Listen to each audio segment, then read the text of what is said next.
Captain Lee Tae-woo stood on the bridge of the Aegis Dawn, watching the massive wall of energy that had trapped humanity for 300 years.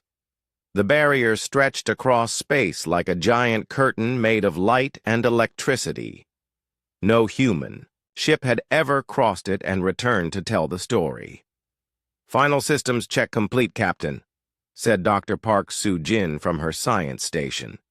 Her hands moved quickly over the controls as she checked the quantum tunneling drive one last time. "All readings are green. The drive is ready." Engineer Kim Dong-ho wiped sweat from his forehead as he looked at his screens. The exotic matter containment system was working perfectly, but he knew how dangerous it could be. One small mistake, and the entire ship could disappear into nothing. "Exotic matter levels are stable, sir. The containment field is holding strong." Lee looked around at his crew. 200 brave volunteers had joined this mission, knowing they might never see Earth again. Some were scientists who wanted to learn what lay beyond the barrier. Others were explorers who dreamed of new worlds.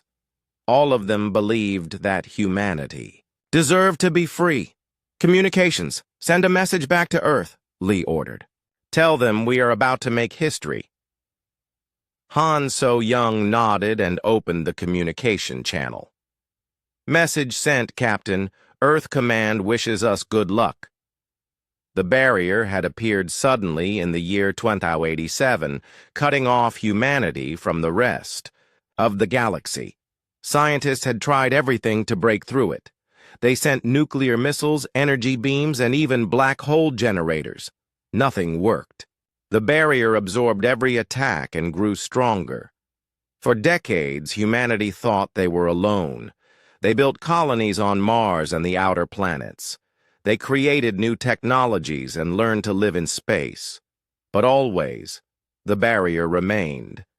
A constant reminder that something was keeping them trapped.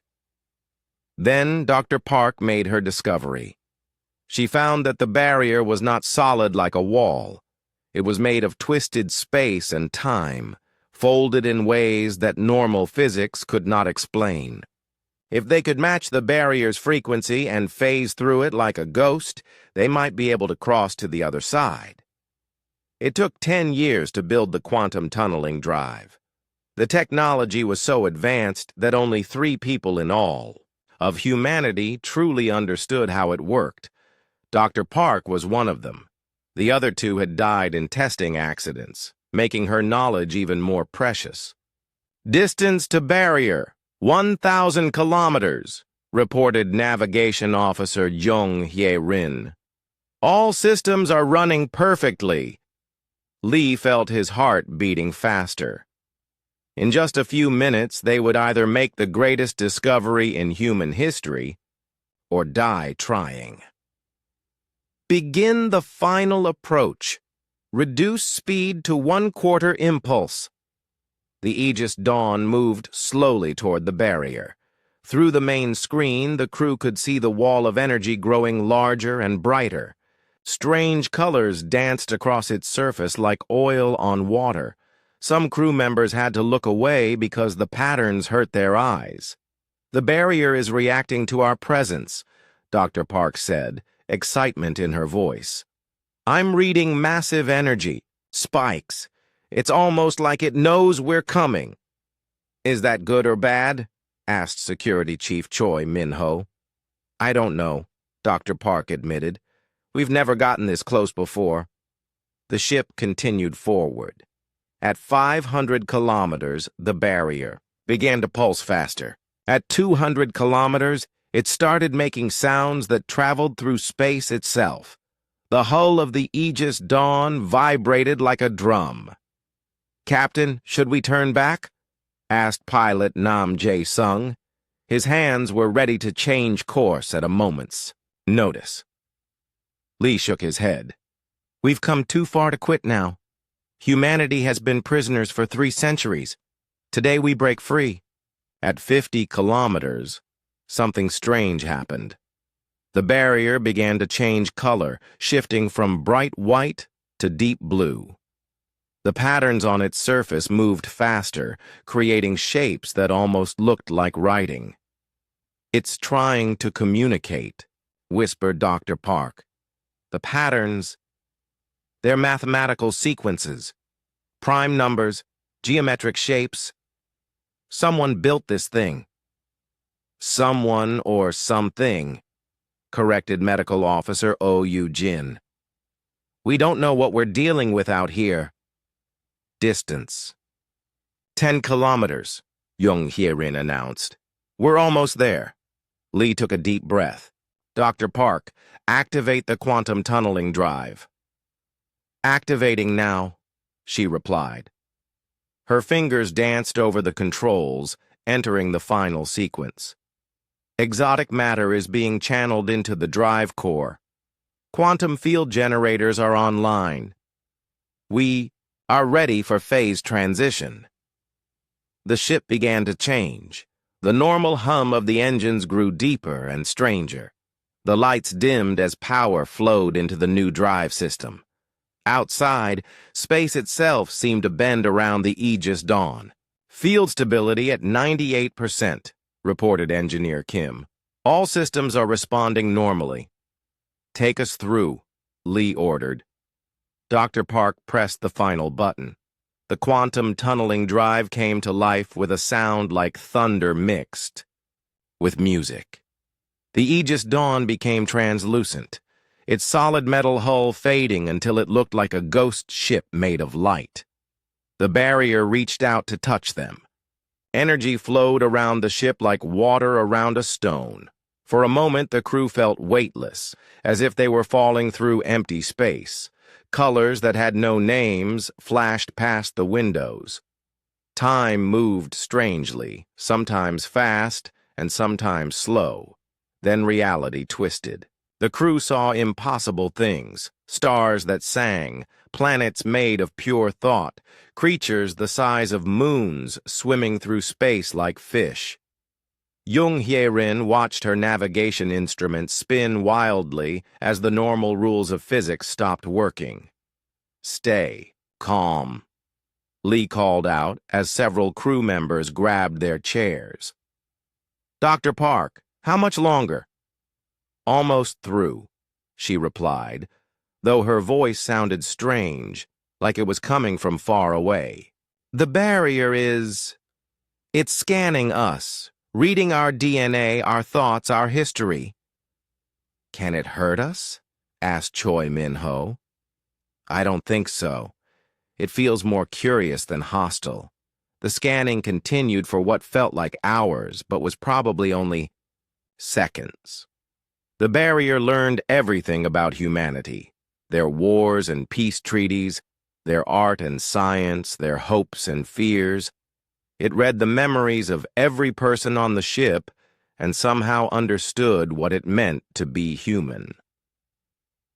Finally, the IDT pressure released. The Aegis Dawn became solid again, its hull gleaming under the light of new stars. They had crossed the barrier and emerged on the other side. "We made it," breathed Han So-young. Lee looked at the main screen and felt his jaw drop. Before them stretched a view that no human had ever seen. Thousands of stars burned in strange colors. Massive space stations orbited distant worlds. Ships moved between the stars, their designs unlike anything from Earth. "My God," whispered Dr. Park. "It's beautiful." But their wonder was short-lived. Warning alarms began to sound as Jung Hye-rin's scanners detected multiple contacts approaching fast. "Captain, we have company," she reported. 12 ships unknown design heading straight for us." Lee straightened in his command chair. They had broken through the barrier, but their real adventure was just beginning. "Red alert! All hands to battle stations. Let's see who's been waiting for us out here." The Aegis Dawn powered up its weapons and shields as the alien ships closed in. Humanity had finally broken free from their cage, but they were about to learn that the galaxy was not empty. Someone had been watching them all along, and they were not happy that humans had escaped. The first chapter of humanity's galactic story was about to begin. The alien ships moved like nothing the crew of the Aegis Dawn had ever seen. They flowed through space like liquid metal, changing shape as they flew. Their hulls seemed to be made of the same energy that formed the barrier, glowing with soft, blue light. 12 contacts confirmed, reported young Hyarin from her navigation station. They're moving in perfect formation. No ship on Earth could fly with that kind of precision. Captain Lee watched the approaching vessels on the main screen. Each ship was about the same size as the Aegis Dawn, but their design was completely alien. They had no visible engines or weapons, yet they moved faster than anything humanity had ever built. "Any attempts at communication?" Lee asked. Communications Officer Han So-young shook her head. "I've tried every frequency we know, radio, quantum, signals, even light patterns. They're not responding." "Maybe they don't want to talk," said Security Chief Choi Min-ho. "Maybe they just want us gone." The alien ships stopped exactly 1,000 kilometers away from the Aegis Dawn. They formed a perfect circle around the human vessel, trapping it in the middle. For several minutes, nothing happened. The two groups of ships simply watched each other across the emptiness of space. Then something changed. The lead alien ship began to glow brighter. Patterns of light moved across its hull like writing. Dr. Park studied the patterns on her science console, trying to understand what they meant. "I think they're scanning us," she said. "The energy readings are similar to what we experienced in the barrier. They're learning about us." "Learning what?" asked Lee. "Everything. Our technology, our biology, our history. These beings are very advanced, Captain. Much more advanced than us." Suddenly, Han's communication console came to life. "Captain, I'm receiving a signal. It's not like anything we've seen before. The translation computer is trying to decode it." "Put it on screen," Lee ordered. The main screen changed to show a being that was both beautiful and frightening. It looked somewhat like a human, but taller and thinner. Its skin was pale blue and seemed to glow from within. Its eyes were large and silver, without any visible pupils. When it spoke, its voice sounded like music mixed with thunder. "Greetings, humans of the vessel Aegis Dawn," the being said. The translation was perfect, as if the alien had been speaking English all its life. "I am Commander Yelmos of the Veltar Empire. You have violated the containment protocols established by our ancestors." Lee stepped forward. "I am Captain Lee Tae-woo of the Earthship Aegis Dawn. We mean no harm. We only seek to explore the galaxy and meet other intelligent species." Yelmos tilted its head, studying Lee with those strange silver eyes. "Your intentions matter little, human. Your species was contained for good reason. You possess the same dangerous traits as your predecessors." "Predecessors?" Dr. Park leaned closer to her console. "What predecessors?" "The Koldan," Yelmos replied. "A species identical to yours in both biology and behavior. They broke free from their containment. 3,000 years ago, the result was catastrophic." The alien commander made a gesture, and the main screen filled with images that made the human crew gasp. They saw star systems being consumed by strange energy, entire planets cracking apart like eggs, civilizations that had existed for millions of years disappearing in moments. "The Koldan were explorers just like you," Yelmos continued. "They claimed to seek knowledge and peace. But their nature made them dangerous. They expanded too quickly, consumed too much, changed too rapidly. In the end, they threatened the very fabric of reality itself. Engineer Kim looked up from his console. "Captain, their ships are powering up some kind of weapons. Energy readings are off the scale." Lee kept his eyes on the screen. "Commander Yelmos, we are not the Koldan. Humanity has learned from its mistakes. We can be peaceful." "So claimed the Koldan," Yelmos replied. "Yet within 50 years of their escape, they had conquered 12 star systems. Within a century, they had consumed an entire galactic arm. We will not allow history to repeat itself." The tension on the bridge grew thick. Tactical Officer Lim Byung-soo checked his weapons systems, while pilot Nam Jae-sung calculated escape routes. But they all knew that 12 advanced alien ships could easily destroy them if they chose to fight. "Commander," Han said, working frantically at her communication station, "perhaps we can reach some kind of agreement. Humanity has no desire to conquer or consume. We only want to learn." Yelmos seemed to consider this. "Your communication officer speaks with wisdom. Very well. You will return through the barrier to your containment zone. Your ship and crew will be spared." "No," Lee said firmly. "Humanity has been trapped for 300 years. We won't go back to being prisoners." The alien commander's expression did not change, but the other Veltar ships began to move closer. "Then you force us to take more direct action. Your ship will be disabled and towed back to the barrier. Your technology will be destroyed to prevent future escape attempts."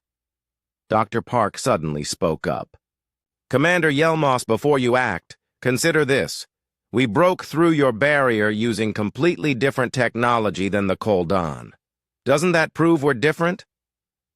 "Explain," Yelmos commanded. "The Koldan used brute force to break free. They attacked the barrier until it collapsed. We studied it, understood it, and found a way to pass through without damaging it. That shows a different approach, doesn't it?" Yelmos was quiet for a moment. "Your point has merit, human scientist.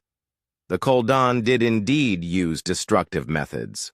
They cared nothing for the barrier's purpose or function." "Because we're not them," Lee said. "Give humanity a chance to prove we can be different. And if you prove to be the same, if you begin conquering and consuming as they did, then you can stop us," Lee replied. "Your ships are clearly more advanced than ours, but judging us based on another species' actions isn't fair." Medical Officer Oh Yu-jin stepped forward. "Commander, may I ask what happened to the Koldan? You said they threatened reality itself. How did that end?" Yelmos's expression became sad and frightened at the same time. "They transcended physical existence. They became beings of pure energy and thought, existing outside normal space and time. But the process was flawed. They became wrong, twisted. They now exist in the spaces between dimensions, sometimes breaking through to cause chaos." "And you're afraid humans will do the same thing?" asked Dr. Park. "The genetic and psychological profiles are nearly identical. The same curiosity, the same drive to expand and explore, the same inability to accept limits. Yes, we fear you will follow the same path." The bridge fell silent as the crew absorbed this information. They had dreamed of exploring the galaxy, but they never imagined their desire to explore could be seen as a threat. Lee looked around at his crew, then back at the screen. "Commander Yelmos, humanity requests permission to remain beyond the barrier under observation. Let us prove that we can be trusted.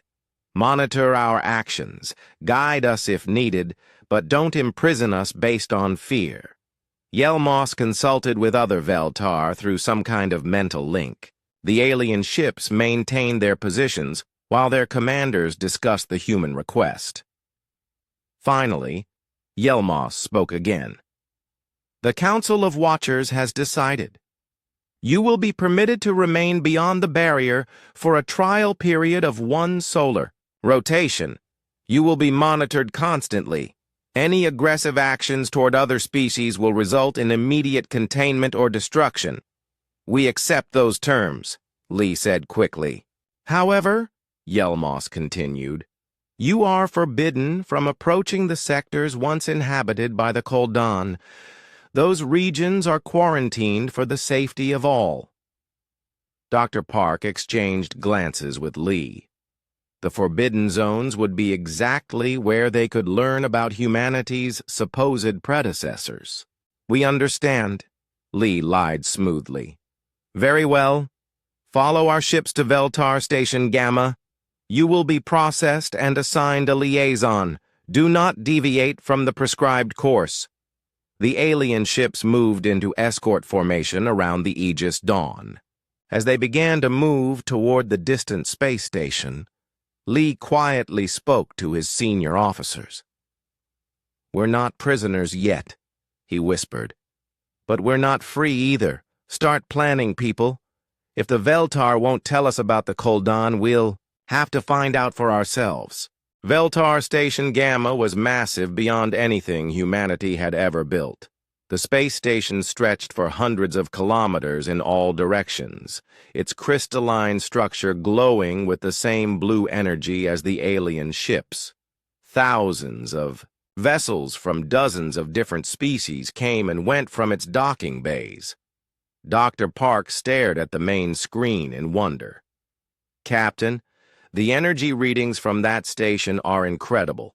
They're using technologies I can't even begin to understand. Focus on what you can understand, Lee replied quietly. We need information about the Koldan, and the Veltar aren't going to give it to us willingly. The Aegis Dawn was guided to a docking bay specifically designed for ships of their size. As they docked, Captain Lee noticed armed Veltar guards waiting on the station platform. Their escort was definitely more like a detention than a welcome. Commander Yelmos appeared on the communication screen. Captain Lee, you and a small delegation will come aboard the station for processing. The rest of your crew will remain on your ship under guard. Understood, Lee replied. He selected his senior officers to accompany him, Dr. Park, Security Chief Choi, and Communications Officer Han. The station's interior was even more impressive than its exterior. The walls seemed to be made of living crystal that pulsed with gentle light. Gravity felt different here, lighter but somehow more stable. The air tasted clean and carried scents that reminded the humans of flowers they had never smelled. Yelmos led them through corridors filled with beings from many different species. Some looked almost human, while others were so alien that the human mind struggled to process their shapes. All of them stopped to stare at the humans as they passed. You're quite famous already, Yelmos noted. News of your barrier crossing has spread throughout the station. Many species remember the Koldan. Your arrival has caused considerable concern. They were taken to a large chamber filled with holographic displays and data streams. Veltar. Technicians worked at stations that responded to thought rather than touch. The walls showed star maps of the galaxy with different colors marking various territories and danger zones. This is the Galactic Information Center, Yelmos explained. Here we monitor all species and civilizations for signs of dangerous development. Your species has been watched since you first achieved spaceflight. Dr. Park couldn't hide her excitement. You've been watching us for decades. What did you learn? Too much, Yelmos replied grimly. Your wars, your expansion patterns, your treatment of your own planet. The similarities to the Koldan are disturbing. A new Veltar appeared, older and more decorated than Yelmos. I am Archival Keeper Synthera. I have been assigned to educate you about the Koldan threat, so you might understand why containment was necessary.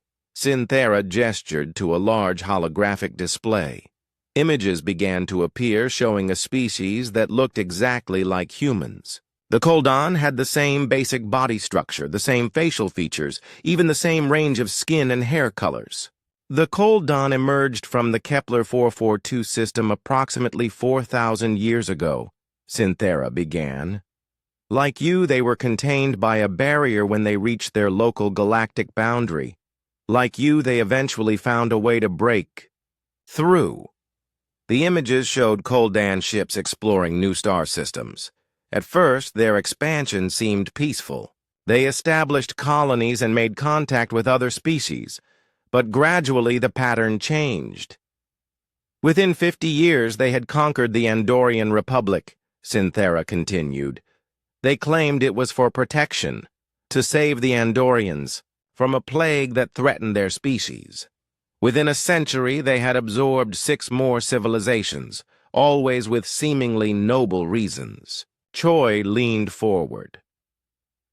They were conquerors disguised as saviors? More complicated than that, Synthera replied. They genuinely believed they were helping. The Koldan saw themselves as superior beings destined to guide lesser species. Their intentions were often good, but their methods were devastating. The holographic display showed massive Koldan fleets moving between star systems. Their ships were beautiful, but clearly designed for war. Entire planets were restructured to match Koldan preferences. The turning point came when they discovered ancient technology on a dead world in the Vega system, Synthera said. Artifacts left behind by a species that had transcended physical existence millions of years earlier. Dr. Park studied the images carefully. What kind of technology? Consciousness transfer devices, reality manipulation engines, tools that could reshape matter and energy at the quantum level. The Koldan became obsessed with transcendence. The display showed Koldan scientists working with strange crystalline machines.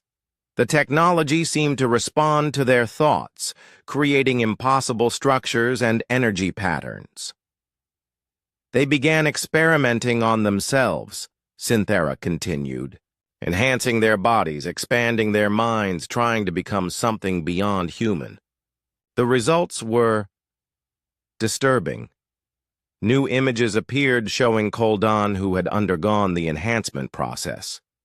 They still looked human, but something was wrong. Their eyes glowed with unnatural light. Their movements were too fluid, too perfect.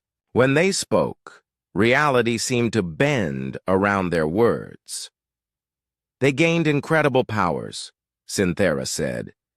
The ability to manipulate matter with thought alone. The power to travel instantly across vast distances. Some could even see into parallel dimensions.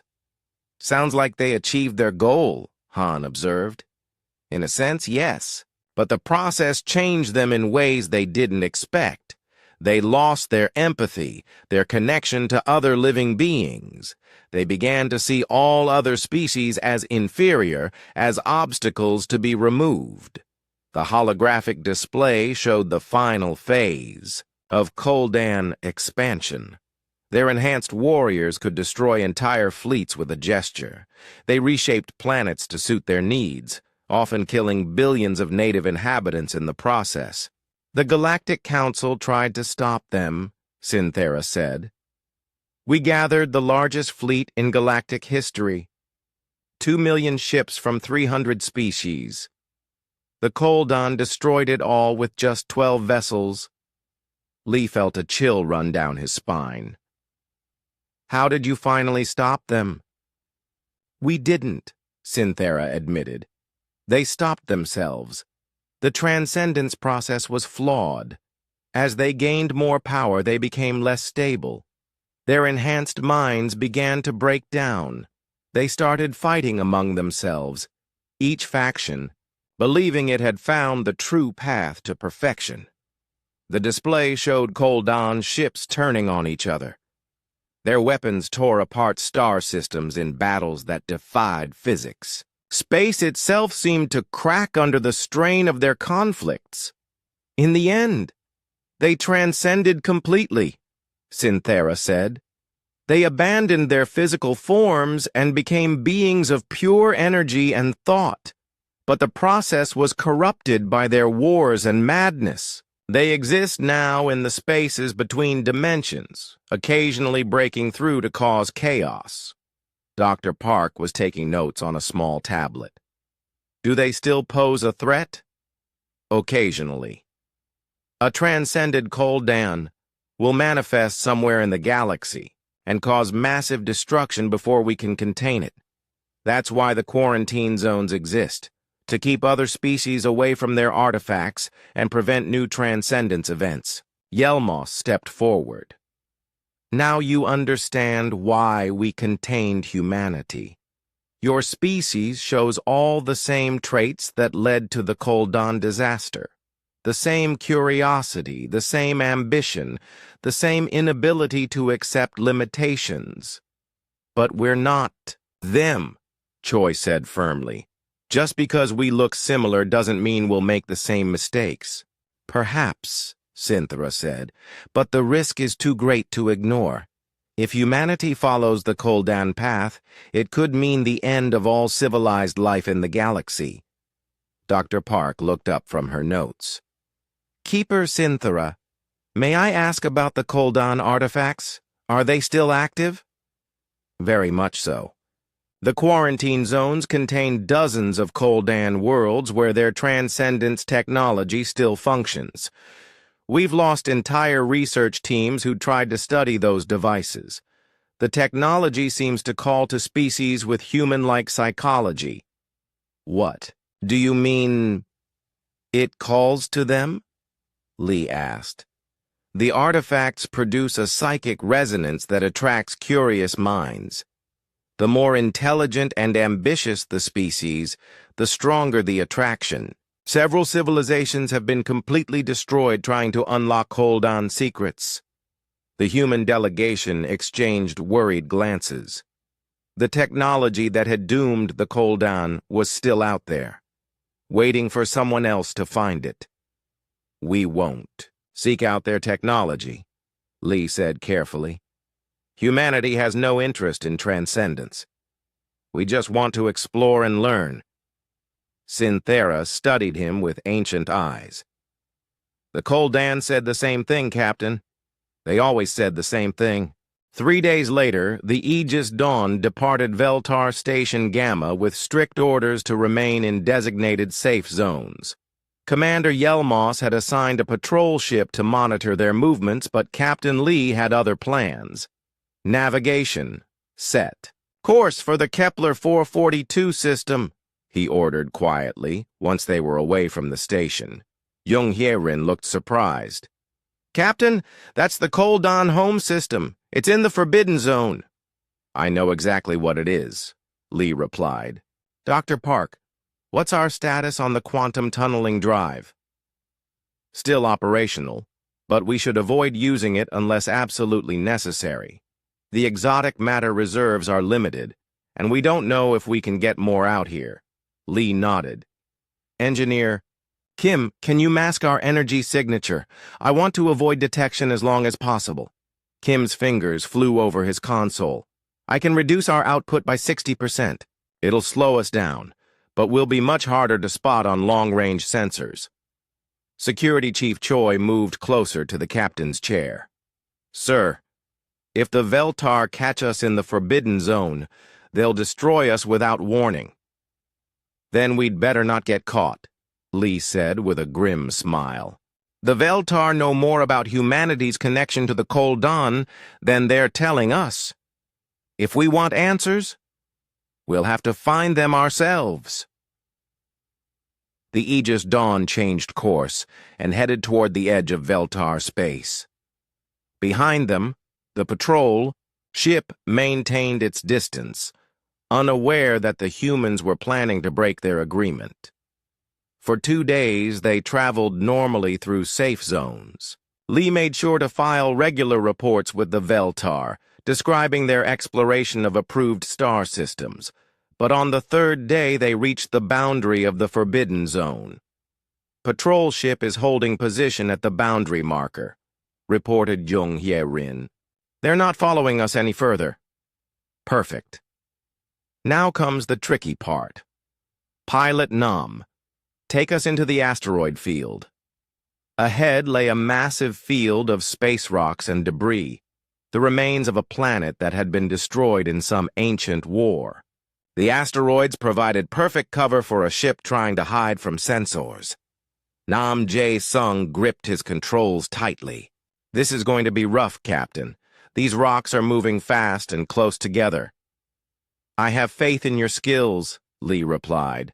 "Take us through." The Aegis Dawn entered the asteroid field at reduced speed. Nam's piloting was incredible to watch. He threaded the ship through gaps that seemed too small, diving under massive rocks and spinning around obstacles that appeared without warning. "How is he doing that?" whispered Communications Officer Han, as she watched a house-sized asteroid miss them by inches. "Pure human instinct," Dr. Park replied. "The Veltar fly by computer calculations. Nam is flying by feel." Behind them, the Veltar patrol ship tried to follow but quickly fell behind. Their advanced computers couldn't calculate safe paths through the chaotic asteroid movements as quickly as Nam's reflexes could react to them. "Patrol ship is losing us," Jung Hye-rin reported. "They're falling back to a safe distance." "Excellent. Nam, once we're through the field, change course for the Koldan system. Maximum speed." The Aegis Dawn burst out of the asteroid field and accelerated toward their forbidden destination. By the time the Veltar patrol ship cleared the asteroids, the human vessel was already too far away to catch. 6 hours later, they arrived at the Kepler 442 system. What they found there took their breath away. "My God," whispered Dr. Park. "Look at that." The system contained 7 planets, but only one was intact.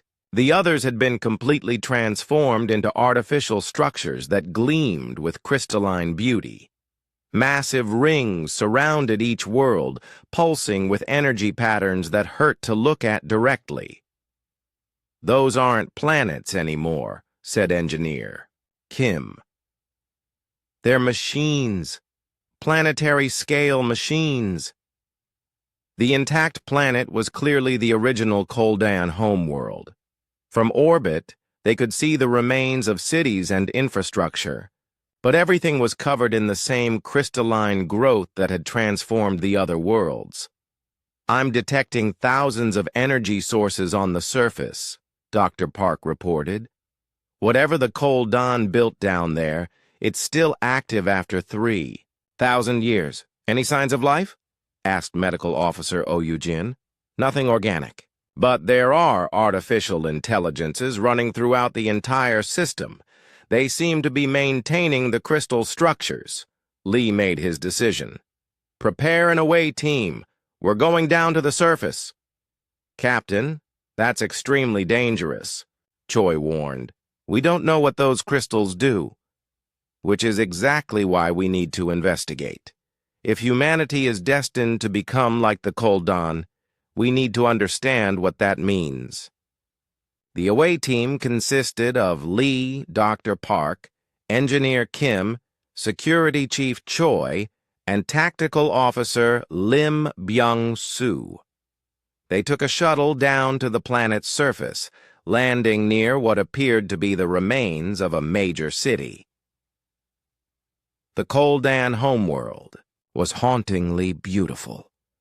The crystal growths had preserved many of the original buildings while transforming them into something beyond human understanding. Towers that had once been metal and concrete now gleamed like jewels. Streets were lined with crystal formations that hummed with barely contained energy. "These crystals are responding to our presence," Dr. Park said, studying her scanner readings. They're definitely artificial, but they're also partially alive, some kind of hybrid technology we've never seen before. As they walked through the Crystal City, they began to find evidence of the Koldan civilization. Statues and murals showed beings that looked exactly like humans, but there was something different about them. Their expressions were too perfect, too controlled. They looked like humans who had forgotten how to feel. "Look at this," Kim called out. He had found a building that was less crystallized than the others. Inside, they could see what appeared to be a library or data center. The team entered carefully. The building's interior was filled with floating holographic displays that activated as they approached. The displays showed text and images in a language that looked almost familiar. "It's based on human writing systems," Dr. Park observed, "but evolved far beyond anything we use. The computer should be able to translate it." As the translation program worked, the team explored deeper into the building.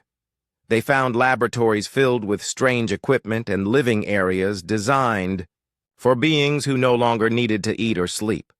"Captain, you need to see this," Dr. Park called from across the room.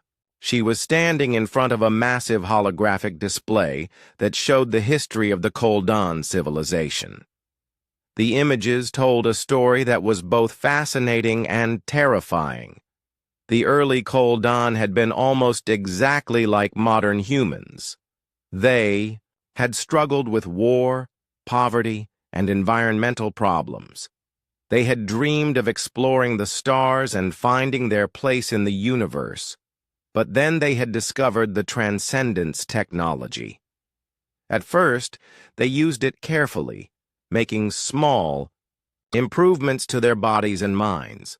They eliminated diseases, extended their lifespans, and enhanced their intelligence. "Look at the progression," Dr. Park said, pointing to different time periods. Each generation became more enhanced than the last. They started by curing cancer and ended by rebuilding their entire biology. The later images showed Koldan who were barely recognizable as the same species. Their bodies were perfect but somehow empty. Their cities were beautiful but felt cold and lifeless. They had gained incredible power but lost their humanity in the process. "The final entry is interesting," Dr. Park continued. "It's dated just before they transcended completely. The last Koldan scientists were warning against the process, saying it was flawed, but by then, it was too late to stop." Suddenly, alarms began sounding from their communicators. Jung Hyerin's voice crackled through the speakers. "Captain, we have a problem up here. Veltar ships just entered the system, 3 heavy cruisers, and they look angry." Lee activated his communicator. "How long before they reach us?" 20 minutes at their current speed. And Captain, they're not trying to hail us. They're charging weapons." "Understood. Away team, back to the shuttle. Now." As they ran through the Crystal City, Dr. Park grabbed several data crystals from the Koldan archive. "We need this information," she panted. "If we're going to avoid their fate, we have to understand what went wrong." The shuttle launched just as the Veltar ships appeared in orbit. The aliens opened fire immediately, their energy beams lighting up the sky. But they were aiming for the Aegis Dawn, not the shuttle. "They're trying to disable our ship," Nam reported as he piloted the shuttle through defensive fire. "If they succeed, we'll be stranded here." Lee watched the battle unfold above them. The Aegis Dawn was outgunned 3-1, but it was smaller and more maneuverable than the Veltar cruisers. "Jung, use the planet's gravity well to your advantage. Make them come to you." The chase continued for an hour before the Aegis Dawn managed to escape. Using a risky gravity slingshot maneuver around the system's star, they accelerated beyond the Veltar ship's ability to follow. But as they fled toward unknown space, Lee knew their trial period with the Veltar was over. They were now fugitives, in a galaxy that saw them as a threat to all life. "Where do we go now, Captain?" asked Jung Hye-rin. Lee looked at the data crystals Dr. Park had recovered. "We find out what the Koldan really discovered, and we pray we can avoid making the same mistakes they did." The Aegis Dawn drifted in empty space between star systems, far from any Veltar patrol routes. Captain Lee had ordered all non-essential systems shut down to avoid detection, while Dr. Park worked on translating the Koldan data crystals. "Any progress, Doctor?" Lee asked as he entered the science lab. Dr. Park looked up from her workstation, exhaustion clear on her face. "The language is incredibly complex, Captain. It's not just text. The crystals contain multidimensional data that our computers can barely process, but I'm starting to understand what the Koldan discovered." Engineer Kim worked at a nearby station, trying to integrate the alien technology with human systems. These crystals aren't just storage devices. They're interactive. The data changes, based on who's reading it, like it's alive. "What kind of data?" Lee asked. "Technical specifications for something called consciousness amplification technology," Dr. Park replied. "The Koldan found a way to enhance mental capacity beyond normal biological limits, but that was just the beginning." She activated a holographic display that showed complex diagrams of brain patterns and energy flows. They discovered that consciousness isn't limited to biological neural networks. With the right technology, a mind can be expanded to interact directly with quantum fields. "In simple terms, please," Lee requested. "They found a way to give thoughts physical power. Enhanced Koldan could manipulate matter and energy just by thinking about it. They could reshape reality at the molecular level." Kim looked up from his work. "Captain, I think I've figured out how to interface with the crystal technology, but there's something strange about it. The system seems to be waiting for something." "Waiting for what?" "I'm not sure. Some kind of activation key or genetic marker. The crystals respond to my presence, but they won't fully activate." As if summoned by their conversation, one of the larger data crystals began to glow brighter. The light pulsed in rhythm with Kim's heartbeat, and strange symbols appeared in the air around it. "Kim, step back from that thing," Lee ordered, but it was too late. The crystal pulsed once more, and suddenly the lab was filled with a presence that was both alien and familiar.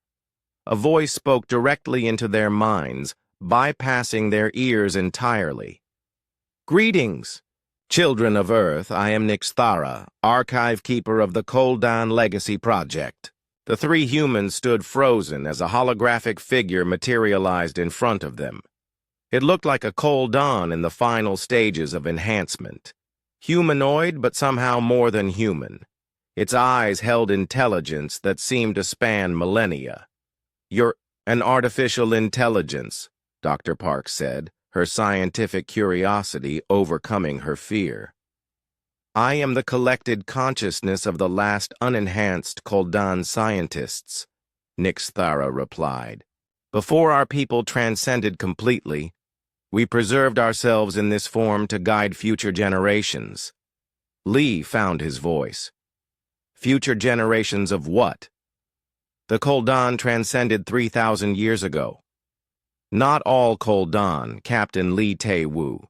We seeded several worlds with unenhanced genetic material before the transcendence event. Your species, humanity, is our most successful attempt at preserving our original nature." The shock of this revelation hit the humans like a physical blow. Kim sank into a nearby chair while Dr. Park stared at the hologram in disbelief. "You're saying humans are Koldan?" Lee asked.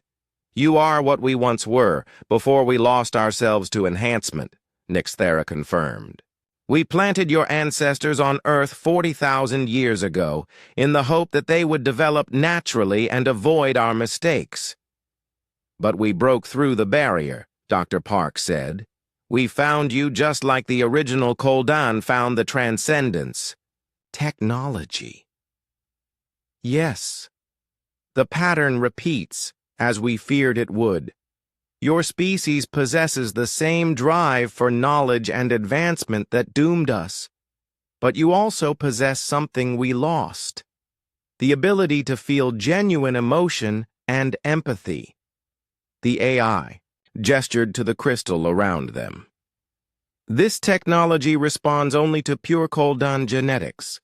Your engineer's touch activated it because humanity carries our DNA. But unlike our enhanced descendants, you retain the emotional capacity to use it safely. Kim stood up slowly. What does the technology do exactly? It amplifies your natural abilities.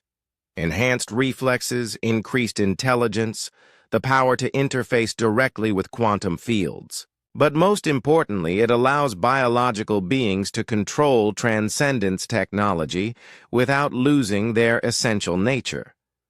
Dr. Park was taking rapid notes. The original Koldan couldn't control the transcendence process. We became addicted to enhancement. Each improvement made us crave more power, more knowledge, more perfection. We lost our ability to be satisfied with what we had. But humans, with their emotional grounding, might be able to use the technology without being consumed by it. Lee looked around the lab, noting how the crystal technology was already beginning to integrate with their ship's systems. Nyxthera, are you asking us to become enhanced like the original Koldan? I am offering you the choice, Captain. The galaxy faces threats that conventional technology cannot handle. The transcended Koldan are one such threat. There are others. Humanity may need these enhancements to survive. What kind of other threats? Kim asked. The holographic display changed to show images that made the human's blood run cold. Massive, dark shapes moved between galaxies, consuming entire star systems. Where they passed, space itself seemed to die, leaving behind voids of absolute nothingness. The Devourers, Nyxthera said. They are older than the Koldan, older than most galactic civilizations. They feed on the energy that binds matter together. They have been dormant for millions of years, but the energy signature from your barrier crossing has awakened them. Lee felt the weight of responsibility settling on his shoulders. You're saying our escape from the barrier attracted these things? Eventually, yes. They are drawn to displays of advanced technology and high energy output. The Veltar barrier has kept them away for millennia. But quantum tunneling drives produce a specific resonance that calls to them across intergalactic space. Dr. Park looked up from her notes. How long before they arrive? Based on their previous movement patterns, perhaps 2 of your years. The Veltar military might delay them, but they cannot stop them. Only technology equal to their own power has any chance of success. Transcendence technology, Kim said quietly. Enhanced transcendence technology, Nyxthera corrected. The original Koldan version was flawed, driven by pride and ambition. But humanity's emotional capacity could allow for a more stable enhancement process. The lab fell silent as the 3 humans absorbed this information. The crystal technology continued to spread through the ship's systems, transforming the Aegis Dawn into something far more advanced than any human vessel. If we accept enhancement, Lee said carefully, what guarantees do we have that we won't become like the original Koldan? None, Nyxthera admitted. The risk is real. But the alternative is the extinction of all life in this galaxy. The Devourers leave nothing behind. Dr. Park studied the technical readouts flowing across her screens. The enhancement process, is it reversible? In theory, yes. Unlike the original process, this version maintains biological integrity. Enhanced individuals retain their human nature unless they choose to transcend completely. And if we refuse, Lee asked, then the galaxy will fall to the Devourers, and humanity will die along with every other species. The Veltar military, for all their advanced technology, cannot match entities that have been consuming galaxies since before their civilization existed. Kim walked over to the main crystal, which was now fully integrated with the ship's systems. Captain, the technology is already changing our ship. Hull strength has increased by 300%. Our engines are operating at impossible efficiency levels. The ship is adapting to serve enhanced crews, Nixthara explained. With your permission, I will begin the initial enhancement process for volunteers. The changes will be gradual and reversible until the final stage. Lee looked at his two officers. Both nodded slowly, understanding the weight of the decision they faced. Begin with the three of us, Lee decided. If we can maintain our humanity through the process, we'll consider enhancing the rest of the crew. A wise approach, Captain. The enhancement will take several hours. You may experience some discomfort as your neural pathways adapt to their new capabilities. As the process began, Lee felt a strange tingling sensation spreading through his body. His vision became sharper, his thoughts clearer, but most importantly, he could feel the ship around him as if it were part of his own body. Welcome to your inheritance, children of Koldan, Nixthara said. May you succeed where we failed. The enhancement process took 12 hours to complete.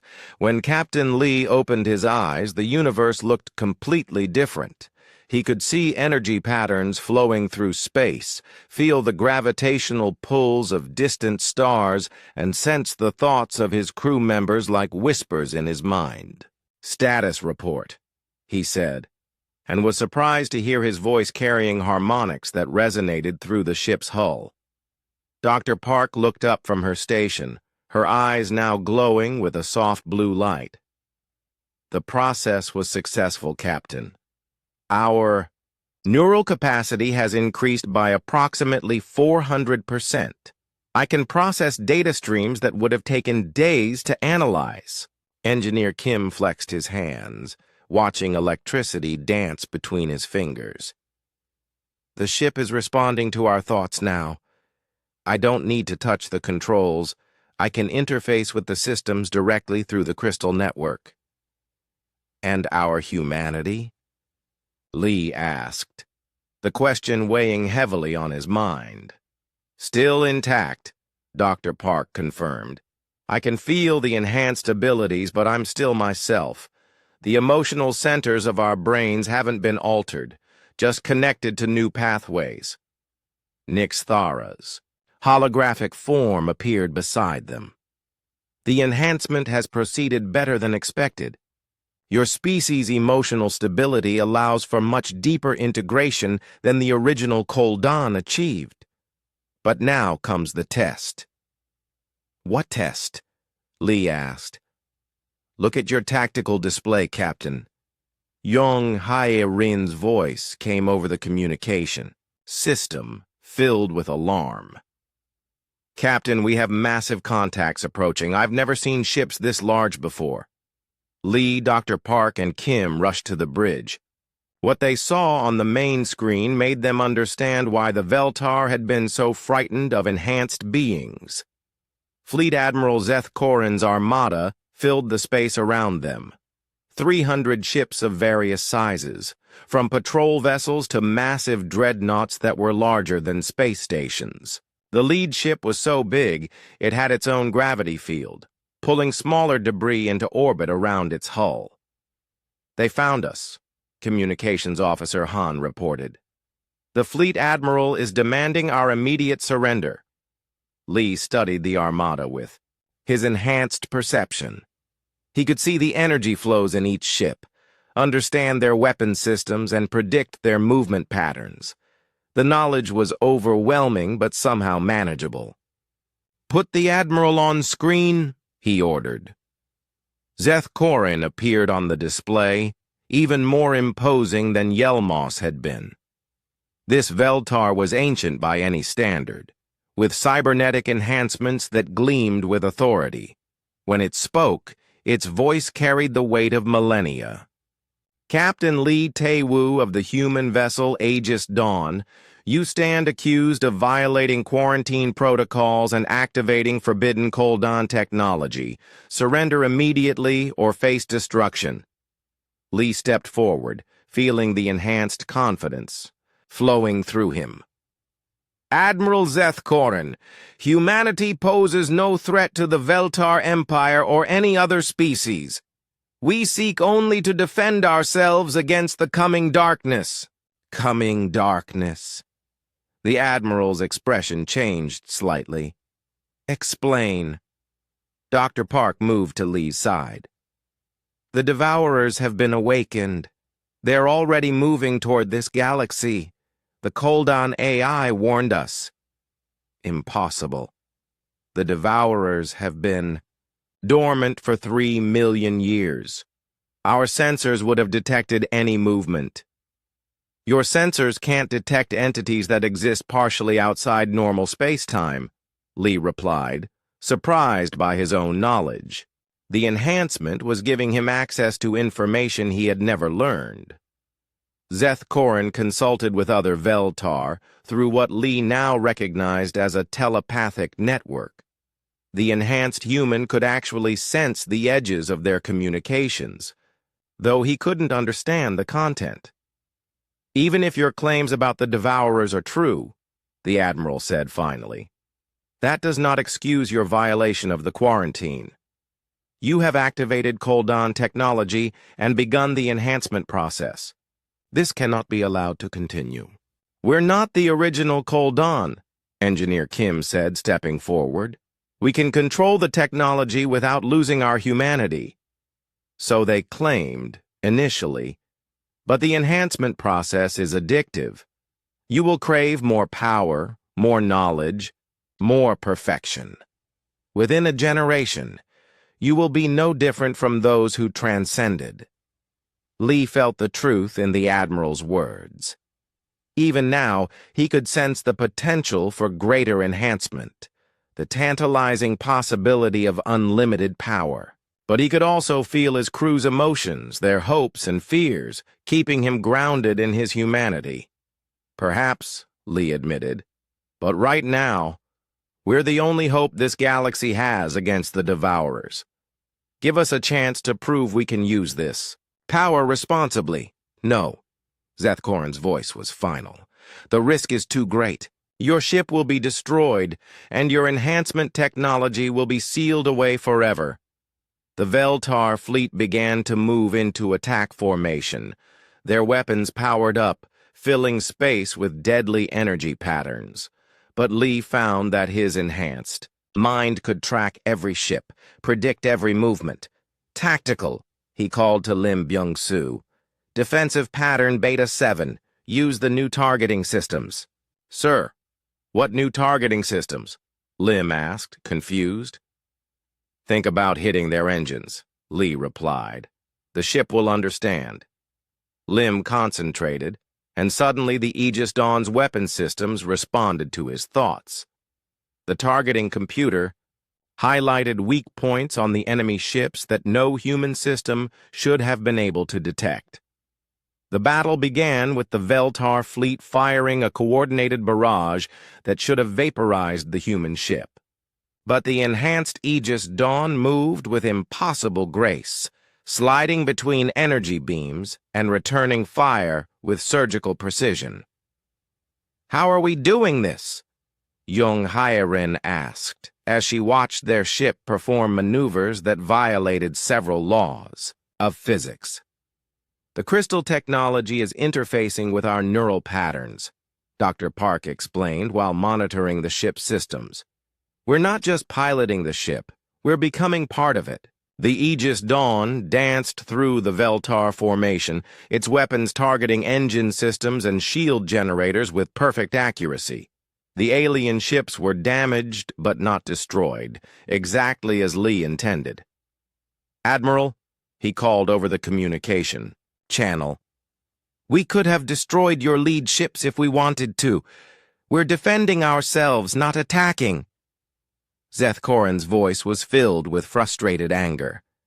"Your restraint only proves our point.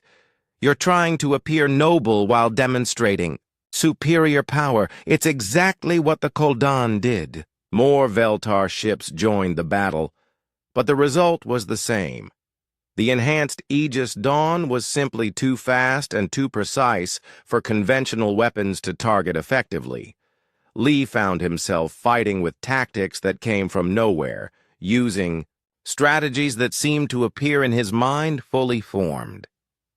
"Captain," Science Officer Shinwoo Jin called from his station, "I'm detecting something strange. The ship's power output is fluctuating based on our emotional states."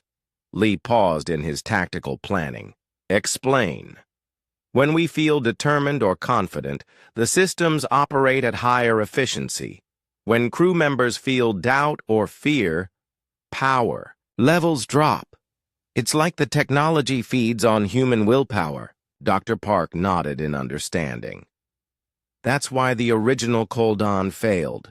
As they became more enhanced, they lost their emotional capacity. Without feelings to power the technology, they had to rely on artificial amplifiers that eventually drove them insane." "But we still have our emotions," Lee said. "That's our advantage." The battle continued for 2 hours before Admiral Zeth Korin finally called for a ceasefire. His fleet had been systematically disabled, their ships drifting powerless in space. "Enough," the Admiral transmitted. "You have made your point, Captain Lee. Your ship is indeed superior to our conventional forces." Lee ordered his crew to stand down. "Admiral, we don't want to be your enemy.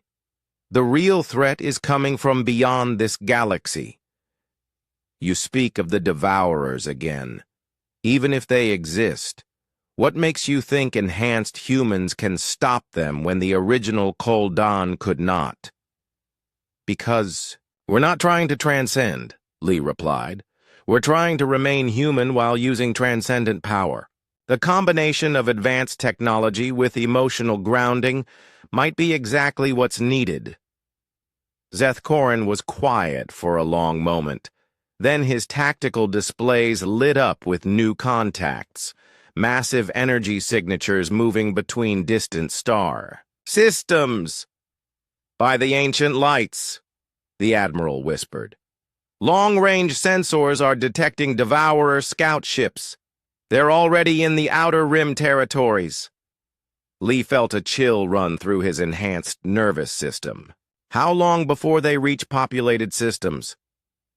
"Days, not months. Captain Lee, it appears your warnings were accurate. The galaxy faces a threat greater than enhanced humans. Then help us, Admiral.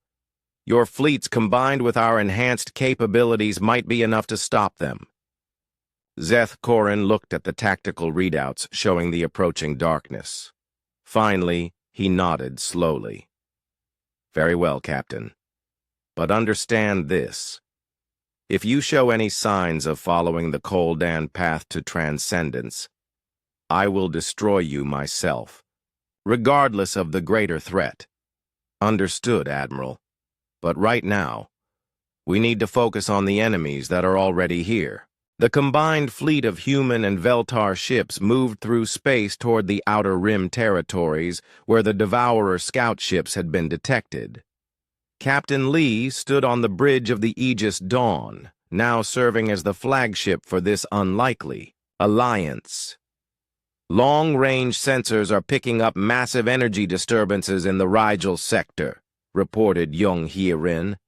Whatever the Devourers are doing there, it's affecting space itself. Dr. Park worked at her enhanced science station, processing data at speeds that would have been impossible before her enhancement. Captain, I'm analyzing the sensor readings from the affected systems. The Devourers aren't just destroying planets, they're unmaking them, converting matter back into base energy and absorbing it. How is that even possible? Asked Communications. Officer Hahn. They exist partially outside our dimension, Dr. Park explained. They can manipulate the fundamental forces that hold atoms together. Where they feed, they leave behind regions of space that simply don't exist anymore. Engineer Kim looked up from his station, his enhanced eyes reflecting the crystal patterns that now ran throughout the ship. The quantum tunneling drive is resonating with something out there. It's like there's an echo coming back from the dead. Zones. Admiral Zeth Korin's image appeared on the communication screen. Captain Lee, our advanced scouts have reached the Rigel system. The reports are disturbing. Show us, Lee requested. The main screen filled with images that challenged the human mind to process. Where the Rigel system had once contained 7 planets and a thriving space station, there was now mostly empty void. Not the normal emptiness of space, but regions where space itself had been consumed, leaving behind gaps in reality. 3 billion Veltar colonists lived in that system, Zeth Korin said quietly. Now there is no evidence they ever existed. The Devourers don't just kill, they erase. Medical Officer O.U. Jin studied the readings with her enhanced perception. Admiral, are there any survivors? Any ships that escaped? 2 scout vessels managed to quantum jump away before the system was consumed. Their crews are changed. The proximity to Devourer feeding has affected their neural patterns. They speak of seeing things that cannot be described in any known language. Lee felt the weight of responsibility pressing down on him. How long before they reach the core worlds? At their current rate of consumption, perhaps 10 days. Each system they devour makes them stronger and faster. Science Officer Shin Woo-jin looked up from his analysis. Captain, I think I understand how they're doing this. The Devourers are using a form of inverse transcendence technology. Instead of elevating matter to higher dimensions, they're reducing it to base quantum foam and feeding on the released energy. Can our enhanced abilities stop them? Lee asked. Unknown. Our enhancement allows us to manipulate matter and energy at the quantum level, but we're still bound by the laws of physics. The Devourers seem to operate outside those laws. Nix Thara's holographic form materialized beside them. Captain, there is something you must understand about the Devourers. They are not merely ancient entities. They are what the Koldan were destined to become. The bridge fell silent as the implications sank in. Explain, Lee demanded. The transcendence process, when taken to its ultimate conclusion, strips away all connection to physical reality. The transcended beings become hungry for the energy patterns that make up normal matter. Eventually, they begin consuming entire universes to sustain their existence. Dr. Park stared at the AI in horror. You're saying the Devourers are transcended. Koldan? Not our Koldan, but another version from a parallel timeline. The transcendence process eventually leads all species down the same path, from physical existence to energy manipulation to universal consumption. Then enhancing ourselves is pointless, Security Chief Choi said grimly. We'll just become like them eventually. Not necessarily, Nixithara replied. Humanity's emotional capacity creates a fundamental difference. The original Koldan lost their ability to feel satisfaction or contentment. They became addicted to power because they could no longer feel fulfilled by what they had. But humans retain their emotional core even through enhancement. Lee felt the truth in those words. Even with his vastly increased abilities, he could still feel love for his crew, satisfaction in their accomplishments, and fear for their safety. The enhancement hadn't diminished his humanity. It had amplified it. "So what do we do?" he asked. "Fight them with something they cannot understand. Controlled transcendence powered by human emotion. Use their own methods against them, but remain grounded in your physical existence." Admiral Zeth Korin's voice interrupted their discussion. "Captain Lee, our forward scouts are reporting new contacts. The main Devourer fleet has emerged from intergalactic space. The number of entities is beyond our ability to count." The tactical display updated to show contacts streaming into the galaxy like a dark tide. Each entity was roughly the size of a space station, but they moved with organic fluidity that suggested they were more alive than mechanical. "How many?" Lee asked. "Preliminary estimates suggest over 50,000 individual Devourers, plus countless smaller support entities. Captain, no conventional military force in galactic history has faced odds like these." Tactical Officer Lim Byung-soo studied the enemy formations with his enhanced perception. "Sir, they're not moving randomly. There's a pattern to their advance. They're surrounding the galaxy, cutting off all escape routes." "They've done this before," Nixathera confirmed. "The Devourers are systematic. They isolate their target galaxy, then consume it section by section to prevent any species from escaping. To warn others, Lee made his decision. "Admiral, we need to strike before they complete their encirclement. If we can disrupt their formation while they're still organizing..." "Agreed. But Captain, even with your enhanced ship, we cannot engage 50,000 entities in direct combat." Dr. Park looked up from her calculations. "What if we don't fight them directly? What if we use their own feeding process against them?" "How?" "The quantum tunneling drive creates exotic matter as a byproduct.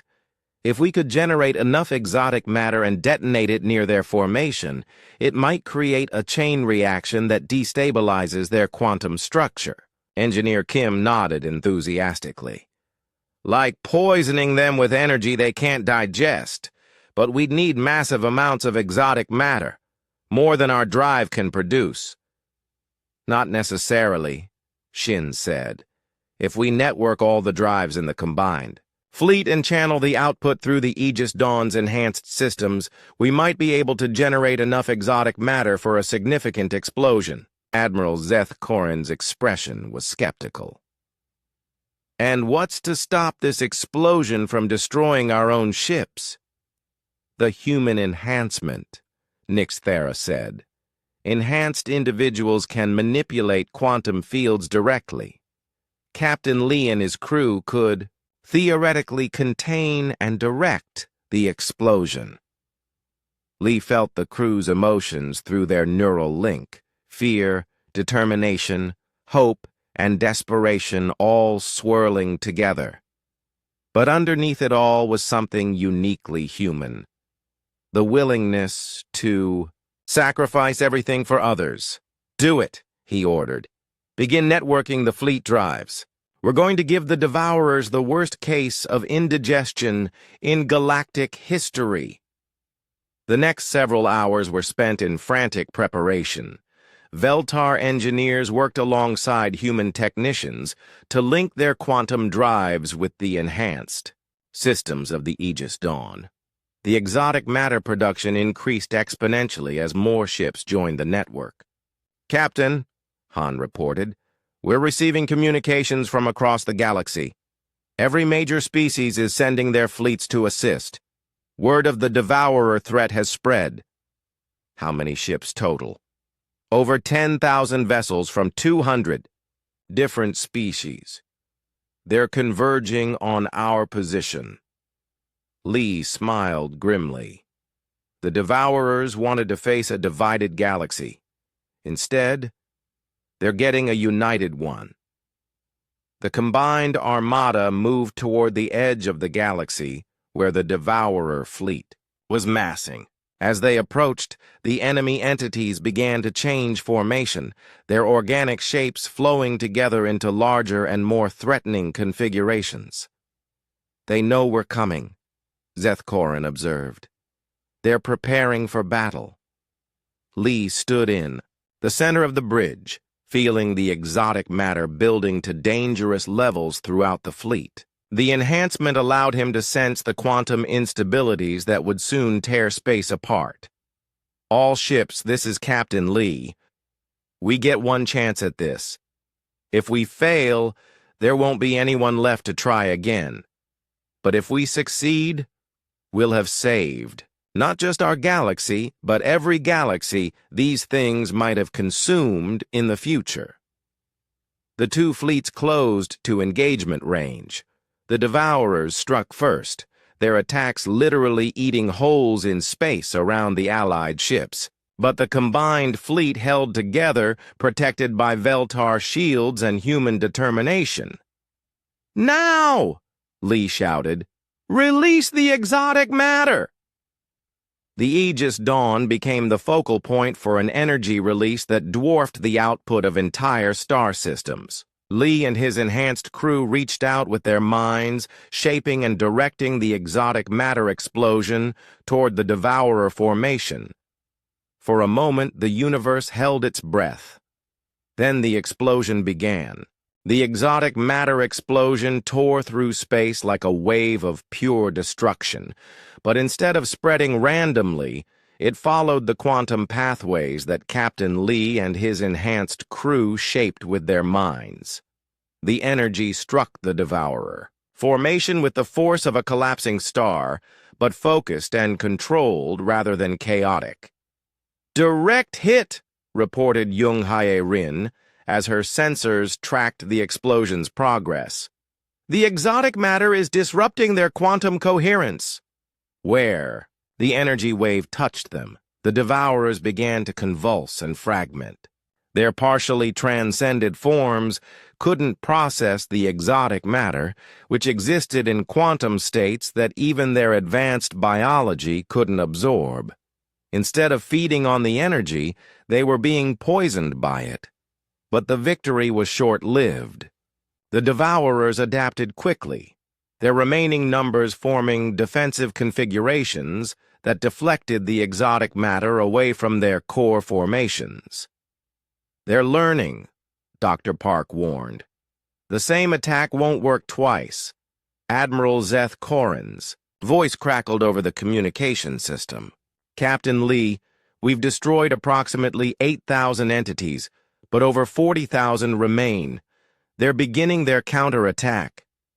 The Devourer response was unlike anything in the recorded history of galactic warfare. Instead of firing weapons, they began to sing. Their voices carried across space itself, creating harmonic frequencies that resonated with the quantum structure of matter. "All ships, emergency shields!" Lee commanded as he felt the song beginning to affect his crew's neural patterns. The combined fleet raised every defensive system they had, but the Devourer song passed through conventional shields like they didn't exist. Throughout the Allied formation, crew members began to experience visions of their homeworlds being consumed, their loved ones crying out for help that would never come. "It's a psychological attack," Medical Officer Oh Eugene reported, fighting to keep her voice steady. "They're trying to break our will to fight." But something unexpected happened. The human crew of the Aegis Dawn, linked together through their enhanced neural networks, began to sing back, not with voices, but with their emotions themselves, their love for each other, their determination to protect their families, their willingness to sacrifice everything for the greater good, all of it flowed through their neural link and out into space. The human emotional resonance spread from the Aegis Dawn to the other ships in the fleet. Veltar crews who had never experienced such raw feeling found themselves strengthened by contact with human determination. Other alien species felt hope rekindling in their hearts as the human emotion touched their minds. By the ancient lights, Admiral Zeth-Korin whispered, "What are they doing to us?" "They're sharing their humanity," Nixithera observed with something approaching wonder. "The enhancement technology is allowing their emotional patterns to network with other species. They're creating a collective consciousness powered by human feelings." Engineer Kim looked up from his station, his eyes blazing with crystalline light. "Captain, the fleet's combined systems are responding to the emotional network. Every ship is operating beyond theoretical maximums." Lee felt it too. The connection to thousands of minds across hundreds of species, all united by shared human emotions of courage and sacrifice. For the first time in galactic history, the diverse species of the galaxy were truly working as one. "All ships," Lee called out, his voice carrying across the neural network to every crew member in the fleet. "We fight not just for our own survival, but for the right of all life to exist. The Devourers offer only emptiness and hunger. We offer hope." The combined fleet struck back with weapons powered by collective determination. Veltar energy beams burned brighter when guided by human tactics. Zephyrian plasma cannons fired with impossible accuracy when aimed by human intuition. Every species contributed their unique abilities to the fighting force. But the Devourers were adapting again. Their remaining forces began to merge together, forming massive super-entities that dwarfed anything the Allied fleet could deploy. The largest of these new constructs was the size of a small moon, its surface writhing with consumed matter from destroyed star systems. "They're preparing for a final assault," Tactical Officer Lim warned. "If those super-entities reach the galactic core, they'll be able to consume entire sectors in minutes." Lee closed his eyes and reached deeper into the neural network, feeling the combined will of every sentient being in the fleet. The weight of their trust and hope flowed through him, giving him strength beyond anything the original Koldan had ever achieved.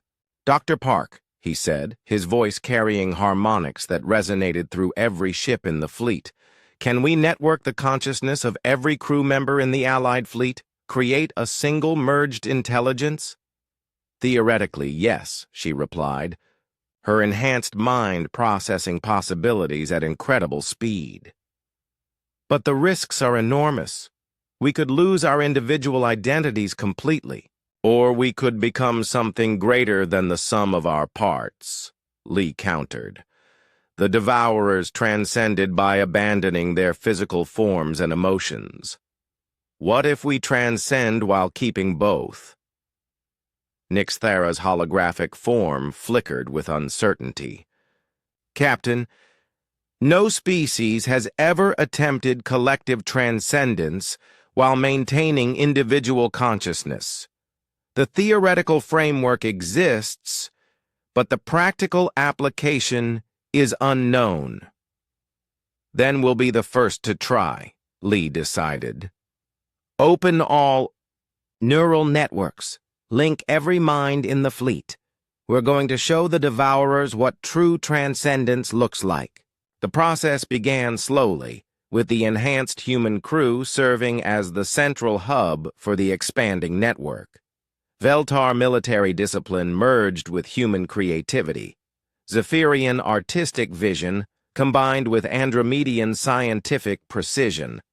Hundreds of species contributed their unique perspectives to the growing collective consciousness. But instead of losing themselves in the merge, Each individual became more than they had been before. The network amplified their strengths, while the human emotional core kept everyone grounded in their essential nature. "It's working," Communications Officer Han reported, tears streaming down her face as she felt the hopes and dreams of millions of beings flowing through her mind. "We're still ourselves, but we're also something more." The Devourer super-entities began their final assault, their massive forms darkening space as they advanced. But they were met by something they had never encountered before, a collective consciousness that combined transcendent power with unshakable emotional bonds. The Allied fleet moved as one organism, every ship perfectly coordinated with every other. Their weapons fired in patterns that created standing waves of destructive energy, while their shields merged into protective barriers that spanned light years. But the real battle was fought on a level beyond physics. The collective consciousness of the Allied fleet reached out and touched the minds of the Devourers themselves, offering them something they had lost eons ago: the possibility of satisfaction, of contentment, of peace. "They're hungry," Science Officer Shin observed, his consciousness expanded to encompass the enemy's psychological patterns. Not just for energy, but for the emotional fulfillment they lost when they transcended. They've been consuming universes, trying to fill an emptiness that can't be filled with matter or energy. "Then let's give them what they really need," Lee said. The human crew, supported by the collective will of the Allied fleet, reached out through the quantum foam that connected all consciousness. They offered the Devourers a gift that no weapon could deliver: the memory of what it felt like to be truly satisfied, to feel love and companionship, to experience the simple joy of existence. The effect was immediate and profound. The Devourer super-entities began to slow, their destructive advance faltering as they struggled to process emotions they hadn't felt for millions of years. Some of them began to break apart, not from damage, but from the overwhelming experience of remembered peace. "By the void," Admiral Zethkoren's voice carried wonder and disbelief. "They're stopping. The Devourers are actually stopping their attack." The largest super-entity, the one that had been leading the assault, came to a complete halt. When it spoke, its voice carried across space with the weight of cosmic loneliness. "We remember," it said, the words filled with pain and hope in equal measure. "We remember what it was like to feel complete. How long has it been since we knew peace?" "Too long," Lee replied, his voice carried by the collective consciousness to reach across the emptiness between them. "But you can choose differently now. You don't have to consume anymore. You can find fulfillment in creation instead of destruction." The Devourer entity was silent for a long moment. Then, slowly, it began to change. The writhing mass of consumed matter on its surface started to reorganize itself, taking on new patterns that pulsed with life rather than hunger. "We choose," it said finally. "We choose to remember what we were before the hunger consumed us. We choose to help rather than devour." One by one, the other Devourer entities made the same choice. The massive fleet that had threatened to consume the entire galaxy began to transform itself, using their transcendent abilities to heal the damage they had caused, rather than create more destruction.